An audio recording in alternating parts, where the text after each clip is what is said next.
ஸ்ரீஜாவோட அப்பா கார்ல இருந்து இறங்குறாங்க. போலீஸ கூட்டிக்கிட்டு சுபத்ரா வீட்டுக்குள்ள போறாங்க.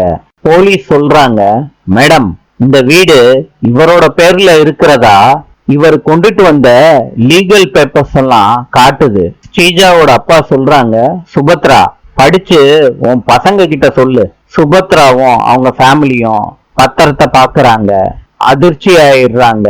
சுபத்ரா சொல்றாங்க, இவரு பொய் சொல்றாரு, ஒரிஜினல் டாக்குமெண்ட் என்கிட்டதான் இருக்குன்னு பெட்ரூமுக்கு போறாங்க. பெட்ரூம்ல இருக்க பீரோவை திறந்து பாக்குறாங்க. ஸ்ரீஜா மனசுக்குள்ள நினைக்கிறாங்க, நீ என்ன தேடினாலும் உனக்கு டாக்குமெண்ட் கிடைக்காது சுபத்ரா. ஸ்ரீஜா அதே சமயத்துல நடந்தத நினைச்சு பாக்குறாங்க. ஸ்ரீஜா அவங்க அப்பா கிட்ட பத்திரத்தை எடுத்துட்டு வந்து கொடுக்கறாங்க. இந்த பத்திரத்தை வச்சு என்ன பண்ணுவீங்கப்பான்னு கேக்குறாங்க.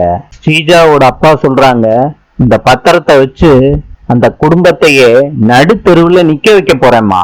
இந்த விஷயத்த ஸ்ரீஜா நினைச்சு பாக்குறாங்க. சுபத்ரா அவங்க ஹஸ்பண்ட் கிட்ட சொல்றாங்க, பத்திரத்தை காணோம்னு. எல்லாரும் ஷாக் ஆயிடுறாங்க. ஸ்ரீஜாவோட அப்பா சொல்றாங்க, சார், எனக்கு இப்பவே இந்த வீடு வேணும். நாளை சந்திப்போம்.